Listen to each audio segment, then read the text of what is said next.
Okay, so we're going to dive into a story where science, economics, and the media all just collided in a huge way. It started with a bombshell finding that sent shockwaves around the world, and then it just vanished. So what happened? Well, it all kicked off with this one scientific paper, and it painted a really bleak picture of our economic future.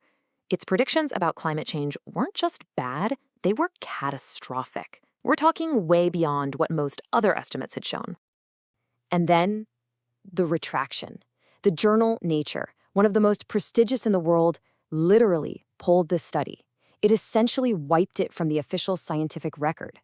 Now, this was a massive deal, especially because its findings were already being used by major financial institutions. So that's the big question we're unpacking here. How does a study with that kind of impact get it so wrong? Let's trace the steps and see how it all unfolded. First things first, we have to understand just how big of a deal this study actually was. This wasn't some minor paper buried in the archives. It was a genuine bombshell in the world of climate economics. And get this, its life was incredibly short, but oh so intense. It gets published in April 2024, and boom, it's grabbing headlines everywhere. By the end of that year, central banks are already plugging its conclusions into their risk models. But by December of the next year, poof, it's gone. This was it. This was the number that caused all the commotion. 62%. But what on earth did it actually mean? So the study's big headline finding was this. If carbon emissions went unchecked and temperatures rose by 8.5 degrees Celsius, it would slash global economic output by 62% by the year 2100. I mean, to put it lightly, that is an absolutely staggering blow to the world economy. And it wasn't just us saying that that number was huge. The experts were floored.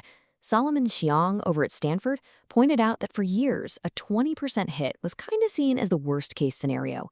So for a paper to come out claiming 60%, well, in his words, it was simply off the chart. So how did an off-the-chart finding like this completely fall apart? Well, this is where the story turns into a kind of data detective mystery. And it all comes down to a crucial clue hidden in the numbers from just one country. The whole thing started to unravel when another team of economists did exactly what scientists are supposed to do. They checked the work. They dug into the data the study was based on, and that's when they found it. A huge problem just lurking in the numbers from one single country that was throwing the entire global result way off. And here's the culprit, Uzbekistan. Believe it or not, problematic data from Uzbekistan was the source of the error. A single flawed dataset was powerful enough to completely warp the global model, turning a serious prediction into a catastrophic one.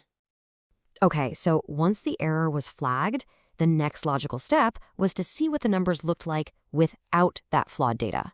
And the correction? Well, it painted a very different, though still pretty sobering, picture. And you can just see the difference right here. The original, eye-popping prediction was a 62% drop in economic output. The corrected number? 23%. That is a massive gap, and it just shows you how much that one data error skewed the entire result. So yeah, the new prediction, a 23% reduction. This wasn't just some minor tweak. It was a fundamental change that completely altered the conclusion of the study. But here's the really important thing to understand. That 23% number, it actually lines up much better with previous research in this area. And nobody, not even the critics who found the error, is saying this isn't a huge deal. A loss of almost a quarter of the world's economy would still be, and I'm quoting here, a devastating blow to human welfare. You know, this whole episode, it really brings up a bigger question. When something like this happens, does it mean that science failed? Or does it mean something else is going on entirely? And that's really the key takeaway here. It's so easy to focus on the mistake, right? But the more important story might just be about the correction. It's about a system that's designed to be self-critical and eventually to find and fix its own errors. So you might be wondering, just how common is something like this? Well, the number is actually surprisingly small. Yeah, according to a group called Retraction Watch, and they literally track this stuff, only about 1 out of every 500 published scientific articles ever gets retracted. So while mistakes can definitely happen, a full-blown retraction like this is still a pretty rare event. So you can really look at this in two different ways. Is it a failure of science? I mean, a flawed study got published and made headlines all over the world. Or Is it actually a feature of science? Proof that the system of scientists checking each other's work, even after it's published, ultimately works to get things right in the long run? And that's the question I want to leave you with. When a huge, headline-grabbing study gets proven wrong, we all tend to focus on the drama of the mistake.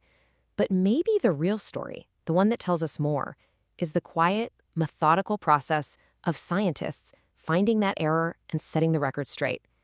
Which one do you think tells us more about how science really works?